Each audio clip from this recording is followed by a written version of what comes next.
Part 2. Jane's illness. Mr. Bennet had a comfortable income of $2,000 a year and a pleasant house in Longbourn. But, unfortunately for his daughters, after his death, all his property would pass to a distant male relation. Mrs. Bennet's father had been a lawyer and had only left his daughter a small amount of money. She had a brother who owned shops in London, and she also had a sister married to a Mr. Phillips. He had been her father's clerk and now carried on his late employer's business. Mr. and Mrs. Phillips lived in Meryton, which was only a kilometer or so from the village of Longbourn.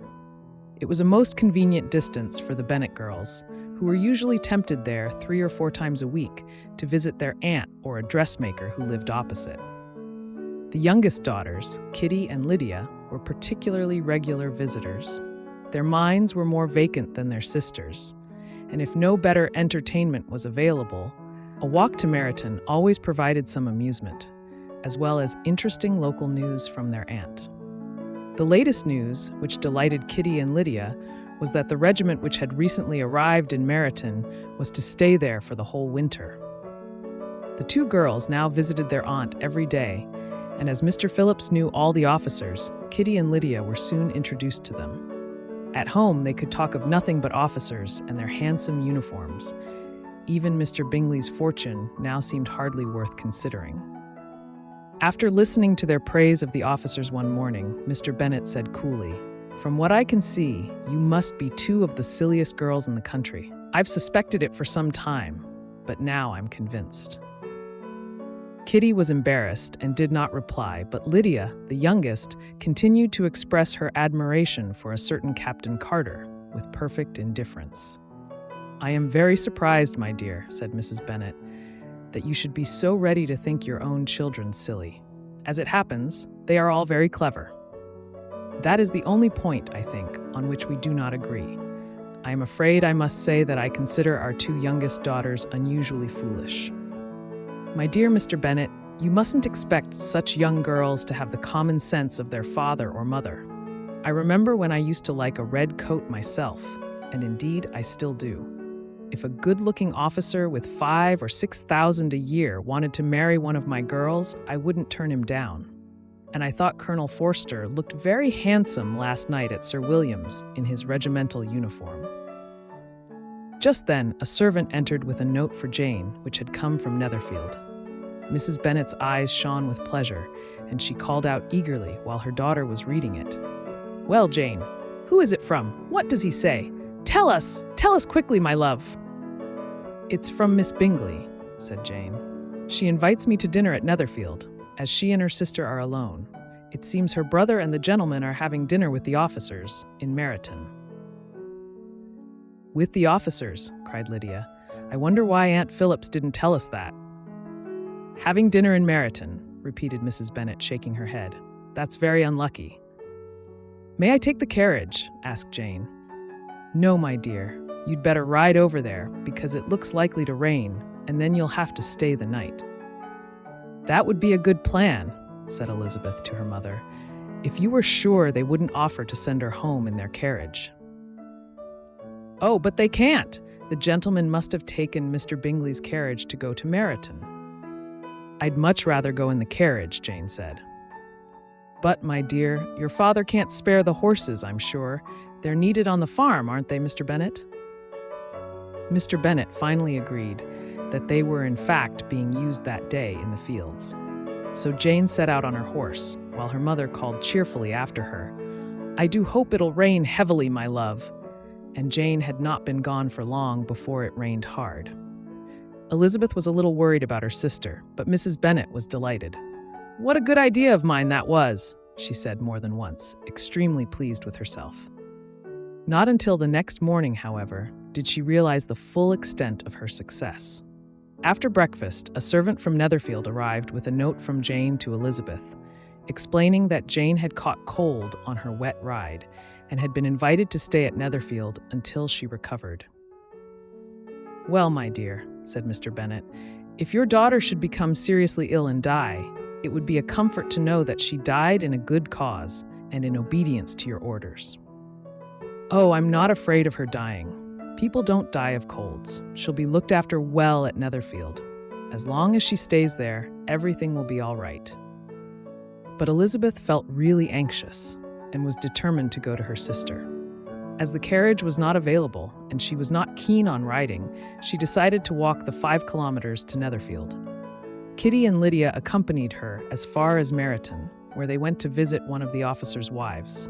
Elizabeth continued alone, crossing field after field and jumping impatiently over streams in her anxiety to see her sister.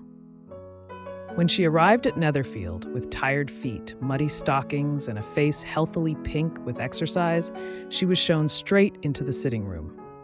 The two sisters, Miss Bingley and Mrs. Hurst, could hardly believe that she had come so far alone and on foot in such bad weather, but they received her politely. Their brother, however, was more than polite. He was kind and considerate towards her. Mr. Darcy said very little, hesitating between admiration of her healthy good looks and doubt whether she should have come such a distance alone. Mr. Hurst said nothing at all, as he was thinking only of his breakfast.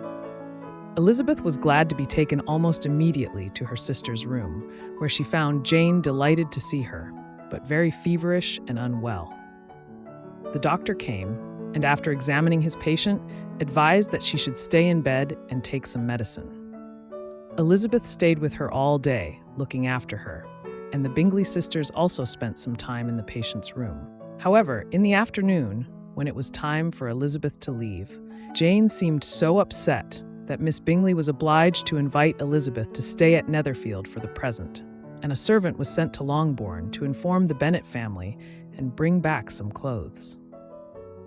That evening, Elizabeth went down to dinner, leaving Jane in bed in her room. She noticed the Bingley sisters' apparent concern for Jane changed to indifference in a few moments, and knew she had been right to dislike them at first sight. Mr. Bingley, indeed, was the only one of the group whose behavior she was satisfied with. His anxiety for Jane was evident, and his politeness towards herself most pleasing. But the others, she felt, treated her as an unwelcome guest.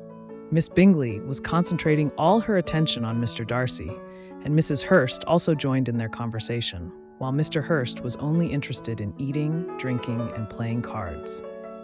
When Elizabeth left the room after dinner to see if Jane needed anything, Miss Bingley at once began to criticize her. "What bad manners she has. She's both proud and lacking in politeness to her superiors. She has no conversation, no elegance, and no beauty." Mrs. Hurst agreed and added, "She has no good qualities, except that she's an excellent walker. I'll never forget her appearance this morning. She really looked almost wild."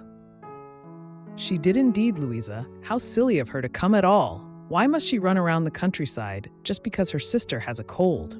Her hair looked so untidy, and her dress, simply covered in mud."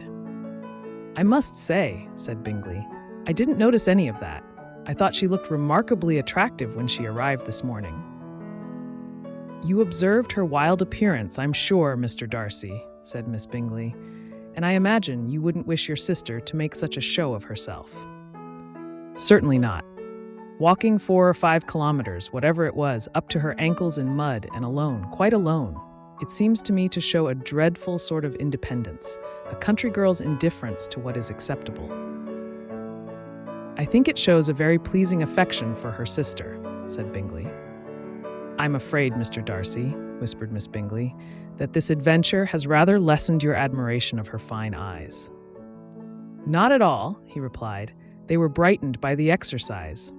After a short pause, Mrs. Hurst began again. "I have a great liking for Jane Bennet. She is really a very sweet girl, and I wish with all my heart she were well married. But with such a father and mother, and with such vulgar relations, I'm afraid there's no chance of it. I think the Bennet girls have an uncle who's a lawyer in Meryton." "Yes, and they have another who owns shops in Cheapside. Such a nice part of London." Both the sisters laughed. "If they had enough uncles to fill Cheapside," cried Bingley, "it wouldn't make them any less charming." "But it must considerably lessen their chances of marrying men of any position in the world," replied Darcy. Bingley did not answer, but his sisters agreed enthusiastically and continued mocking their dear friend's vulgar relations for some time. Late in the evening, When Elizabeth was satisfied that Jane was asleep, she felt she ought to go downstairs again. She found the party in the sitting room, playing cards, but although they invited her to join in their game, she refused politely and picked up a book to read. "I can fetch you more books to read if you wish," offered Bingley, "but I'm afraid I haven't got a large library. Unlike you, I'm too lazy to spend much time reading." "What a delightful library you have at Pemberley, Mr. Darcy," said Miss Bingley, "and what a beautiful house it is. Charles, when you buy your house, I hope it will be even half as lovely as Pemberley." "I hope so too," agreed Bingley. "And your dear sister, Mr. Darcy? I expect she's grown since the spring. I want so much to see her again. I've never met anyone who delighted me so much. Such an appearance, such manners, and so extremely accomplished for her age." "I'm always surprised," said Bingley, "to find how very accomplished all young ladies are. How do they have the time and patience to learn all these skills?" "Certainly people use the word accomplished too loosely," said Darcy, "but I am far from agreeing with you about ladies in general. I cannot boast of knowing more than 6 who are really accomplished." "Then," said Elizabeth, "your idea of an accomplished woman must include a great many qualities." "Yes, a great many." "Oh, certainly," cried his faithful assistant, Miss Bingley. "An accomplished woman must have a thorough knowledge of music, singing, drawing, dancing, and modern languages, and besides this, a certain something in her manner of walking, in her voice, and in her behavior." "All this she must possess," added Darcy, "and something more solid, the improvement of her mind by wide reading." "I'm no longer surprised at your knowing only 6 accomplished women," said Elizabeth. "I rather wonder at your knowing any. I've never seen such elegance and intelligence and knowledge as you describe in one woman." Mrs. Hurst and Miss Bingley were both protesting loudly that they knew many women like this, when Mr. Hurst called their attention back to the card game. As this meant an end to the conversation, Elizabeth soon afterwards left the room. "Miss Elizabeth Bennet," said Miss Bingley to Darcy, "is one of those women who try to appear attractive to men by undervaluing other women. I think that's a mean trick." "It is true," said Darcy, "that there is meanness in all the tricks used by ladies to attract men." Miss Bingley was not satisfied enough with this answer to continue the conversation. The next morning, Elizabeth was glad to be able to inform Mr. Bingley and his sisters that Jane was very much better. In spite of this improvement, however, she asked for her mother to be sent for, as she wanted Mrs. Bennet's opinion of Jane's state of health. Soon after breakfast, therefore, Mrs. Bennet, accompanied by her 2 youngest daughters, reached Netherfield. Elizabeth, although relieved to hear that her mother did not think Jane's illness serious, began to regret asking her to come when she saw the Bingley sisters smiling at Mrs. Bennet's remarks. Elizabeth blushed for her mother, who could not help showing her lack of intelligence and common sense in everything she said. Kitty and Lydia made an equally bad impression. They had been whispering together, when suddenly Lydia, who was an attractive, confident, well-grown girl of 15, pushed herself rudely forward. She begged Mr. Bingley to hold a ball at Netherfield. With his usual politeness, Mr. Bingley promised he would, but Elizabeth saw his sisters exchanging meaningful glances. She was quite glad when her mother and sisters left. She and Jane were to stay another night at Netherfield, to allow Jane to recover completely. That evening, Elizabeth appeared again in the sitting room. She could not avoid noticing how frequently Mr. Darcy's eyes were fixed on her, but as she felt sure that so great a man could not possibly admire her, she assumed that when he looked at her, he was criticizing her in some way. This thought did not cause her any pain, as she liked him too little to care for his approval. In the conversations she had with him, she spoke in her usual slightly mocking manner, rather expecting to offend him, but was surprised by the quiet politeness of his replies. Darcy had never before been so charmed by any woman. He really believed that if she did not have such vulgar relations, he might be in danger of falling in love with her. Miss Bingley saw or suspected enough to be jealous, and her great anxiety for the recovery of her dear friend Jane was increased by her wish to get rid of Elizabeth. Fortunately, perhaps, for almost everyone at Netherfield, Elizabeth and her sister, who was now quite recovered, were returning home the next day. Only Mr. Bingley showed real sorrow at this, and was concerned that Jane might not be fit enough to travel. Mr. Darcy was quite relieved, and determined that no sign of admiration for Elizabeth should escape him now. Miss Bingley's politeness to Elizabeth, as well as her affection for Jane, increased rapidly as the moment of departure approached, and she was able to say goodbye to them with many warm expressions of friendliness and a promise to visit them very soon. Mr. Bennet was glad to welcome his eldest daughters home again, as he had felt their absence from the family circle. But Mrs. Bennet, who had hoped they would stay much longer, was quite disappointed to see them come back in such a short time.